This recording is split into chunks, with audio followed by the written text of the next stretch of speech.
Familynestacademy, a place where families are empowered to fulfill their destiny, a place where families can build legacy, a place where families can enjoy a wholesome and fulfilling life. And more. Hello, welcome back, and yes, welcome back to our Wholesome Family series.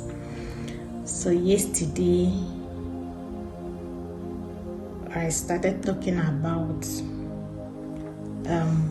raising a family that shapes the future, the power of influence at home, and I've talked about the need for establishing identity at home, starting from home, helping your kids understand who they are and who they've been called to be. And we've also talked about prioritizing character over comfort. So kindly go back to the last video, because I will go quickly to complete this series. And yes, welcome back to Familynestacademy, and I'm your host, Princess Francisca Obi-Chimizi. So quickly, just a brief. We have come to establish that we cannot ignore the power of influence coming from home, because if we don't influence our children, somehow, something else, some other people will do that influence, and you can never tell who that is. However, you need to also understand that you cannot relegate influence. You cannot outsource influence. You cannot delegate influence. It's your primary responsibility as a parent to influence your child. Why some of us may not really know, the truth remains that whether intentionally or unintentionally, we influence our children, and that is why we need to be careful. That is where we need to understand that we have to put things together, put structures in place, so that we know that our influence is of positive effect. Okay, so for example, by now we understand that our children learn by modeling. So you can say all you want to say, you can teach them all you want to teach them, but what sticks more to them is what they see you do. That's influence. So if you are a shouting, nagging, hating, and a parent who does not regulate his or her emotion, your children will turn out that way. If you bully your children, you may not see it as a bully, because you think it's discipline. Your child will become a bully. Your child will carry it out to his peers. If you are someone who raises children who will do anyhow, and that's why parenting cannot be done anyhow. It does not matter where you have been. We need to understand that parenting is not a journey of perfection. It's a journey of becoming. It's a journey of intentionality. It's a journey of learning, unlearning, and relearning. You may not get everything right. I don't think there's anyone who does. But it's your ability to be open to learn, to understand how it works, and put things in place. Correct yourself. Try to adjust. Try to adapt. Try to help, knowing that destinies are connected to you. You are not just called to raise children, feed them, provide for their needs, give them shelter, pay school fees. No, you are called to mold the next generation. You are called to raise children who will determine what the society will look like in the future. So instead of complaining of things not going wrong, why not start from your home to raise children who will live a better life, and who will make things better, who will see beyond themselves, who will know that they've been called to make impact, to contribute. If you raise children in that mindset, and we have a lot of families coming together, working in that dimension, that they are raising children for the betterment of the future, don't you think that we'll have a better society? So instead of complaining, we would have started building a solution. That assignment has been given to us. So if we project the type of children we want to raise based on the type of future we want to see, that will determine the things we get involved in as a parent, the type of videos we watch and we allow children to watch, the belief system, what we want them to believe, the things we teach them. Okay? Because we need to understand that we need to raise a family that is more than just a functional family. We need to raise family that are very influential, family that determines what happens around them by what they do. I'm not going to teach you how to become popular. It's not the same thing. Popularity is not the same thing as what we are talking about being influential. But we need to know influence means imparting or influencing the next person. And that is what happens between parents and children. And that is what happens between peers. They influence one another. So, if we have to raise children who will be influential, we have to raise children who understand their position, their placement in life, who understand the power of impacting others, making others do what they want them to do, even without raising a voice or lifting an arm. So we need to, of course, build children with a mindset that they've been called to influence, to lead, to impact through their own self-discipline, the things they do, the way they live. When we raise such children, they won't live carelessly. They understand that when they are out there, whatever they do has an impact, either negative or positive. And that starts from home.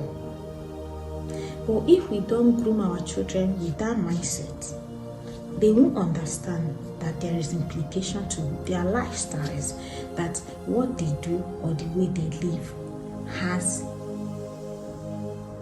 an effect on others. So they just do their own thing. It doesn't matter. It doesn't concern anybody. But because we've been called into a life of purpose, into a family of purpose, into a family of influence, that will determine the next generation. That is why we must raise children and let them understand that their life is for a purpose. So we will jump into our third option, which is building a reading that outlasts you. So what does this mean? Every influential family does not keep its light under a bushel. They don't do things that just end within the family, within the home. They build a system that goes beyond them. But it starts from home, right? It's in the home you groom your children. It's in the home you train them. It's in the home you put up structures that refines their mindset, that determines what they do and what they believe and what they get involved in. However, that light that you have built in the home needs to go out. And that is where the Bible says you should not light a candle and hide it under a bushel is of no use, it's useless. You can't talk of influence without an expansion, without an extension. Okay, so we need to raise children at home. We need to build children at home, but we need to send them out to shine their light. However, if you have not put up the light at home, what are they going to shine? Nothing. Okay, so it's important to get involved out there in the community. Teach them how to serve, how to engage in community activities, how to contribute, how to be able to give out, how to, even if it means volunteering to teach their peers, to contribute in the church or in the any community you people believe in. Okay, how to support a cause that promotes societal well-being. Let your children know how to sacrifice, how to give, how to live beyond themselves.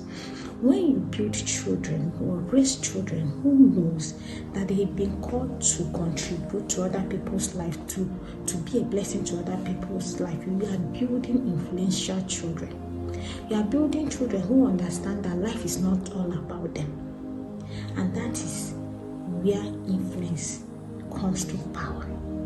Knowing that when people go to social media, you think it's just about getting attention. It's about projecting their ideologies such that people begin to believe what they believe.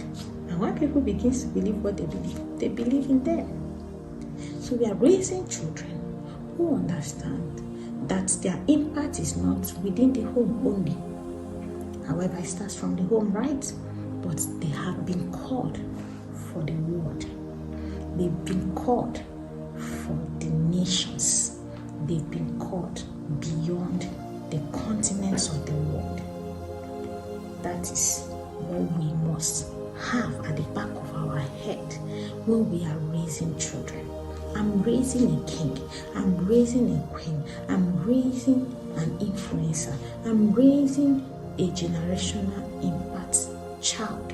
I'm raising a child whose voice is going to speak life into the destinies of men. I'm raising children who will draw men from the pit of hell. I'm raising children who will stand in the gap for the next generation. I'm raising the next generation leaders. When you have that mindset, it determines the things you teach them, you expose them to. You don't just feed them with food and water and juice and they are fed up with everything and then they lie down, wake up again looking for what to eat. Or just their academic excellence and how to make money and live and die. That is beyond what God has called them to live. Sorry, that is below what God has called them to live for. They are called for something greater. Raise an influential family. Raise an influential child.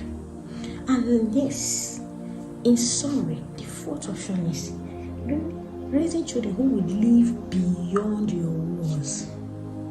Parents, when we teach children, when we discipline children, let's raise children who we are not just raising to be our child, to obey us, to do what we want them to do. No.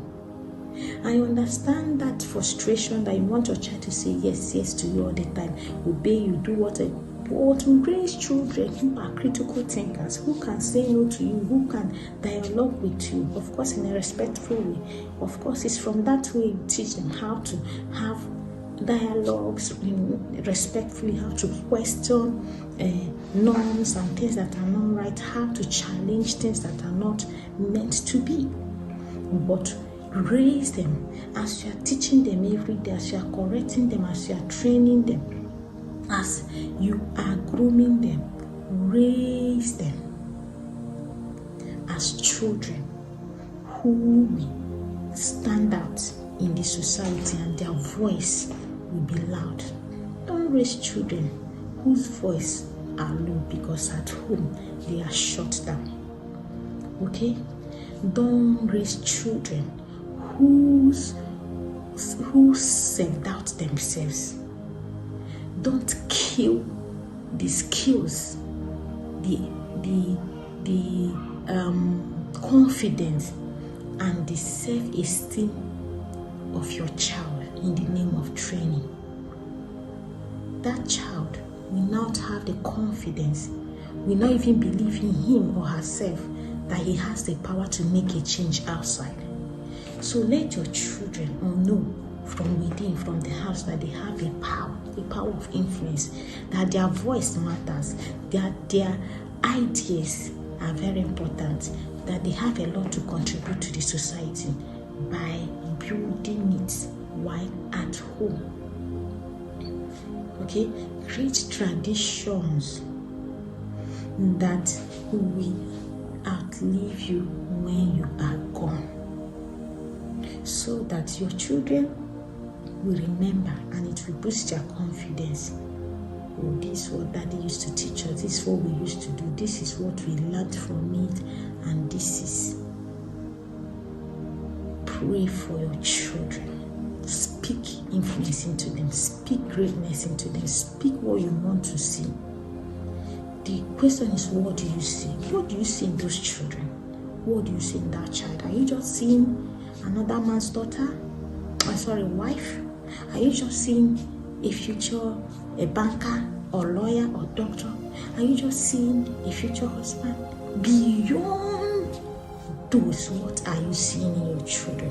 What can they, or are they meant to contribute in the future of their generation? That is an important question to ask yourself as you are raising children. Raise children who understand that they've been called for greater than what they currently are. It does not matter their challenges, whatever phase they are, all those are processes of becoming.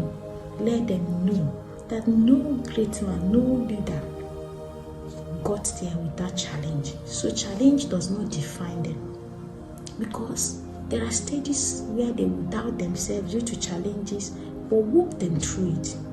Don't be the voice that will discourage them or dampen their faith.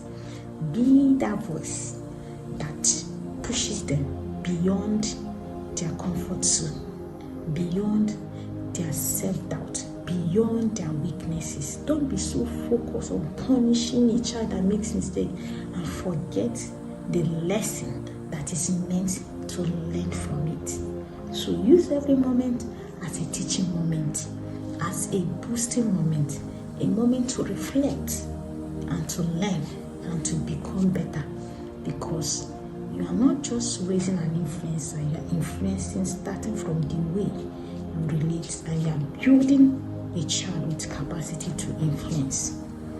Alright? And like, you need to understand that in reality, influence is not by accident. We can think, yes, people influence negatively or negatively, but if we must raise children who will be influential the way we really want or God wants, it must not be an accident. If not, we will raise children who will add to the trouble in the society, who will be the wrong influencers, and we don't want to contribute to the decay in the world. We want to be that solution, because we've been called to be that solution, the choosing generation, a royal priesthood, a peculiar people. Those are the children we are raising. So remember that building influence starts by one choice, a decision, a conversation, a tradition, an intentional act that you do one every day, you do weekly, you do frequently. They become a norm. They become a norm. Can you imagine the joy of seeing your children carry your values into the future, into the world? Can you see that happiness, knowing that your child knows their owners and knows what they stand for and are confidently projecting it instead of bowing to the influence of others. Instead of having them come to you and you are struggling, how did they become addicts? How did they get into this mess? How did they? But rather being in that position to influence their peers and other people in doing what is right. Pursuing a noble cause. That is influence. So we have to take that position to raise pushers, go-getters, pathfinders, children who are not afraid to take steps, even if it's a baby step and even if it's a new course that no one has ever taken. Children who will inspire others. That is what we are talking about. I hope that you are able to understand your position as a parent to influence your children by your daily engagement. So you are not raising children who are just to respect, honor you, or be good children and then marry and live happily ever after. You are raising world changers. Your children are instruments in the hand of God for the transformation you've been praying for. So don't just pray for good leaders. Don't just pray for a better system. Pray it into your children. Work it into them. Whatever you want to see, they are on your palms. They are in your bedrooms. That is where you start packaging them, teaching them, prompting them, empowering them, scaling them up for that future all of us are praying for. That if Christ tarries, we know we have raised a solution for the next generation. Thank you for joining me again and coming this far with me. Kindly remember to subscribe and share to other families. Let's come together and build families who understand that there's a greater assignment given to us than raising good children, than raising excellent children who are good in academics, but who will become ruled or influenced by wicked people. There's no solution other than the one we start building. We are the people that will build the solution we want to see. And yes, I am still your host, Princess Francisco Bichirizi, and this is coming from Familynestacademy, where we empower families, where we help families build a life of purpose and live a legacy that is worth living. Thank you and see you next time. Bye.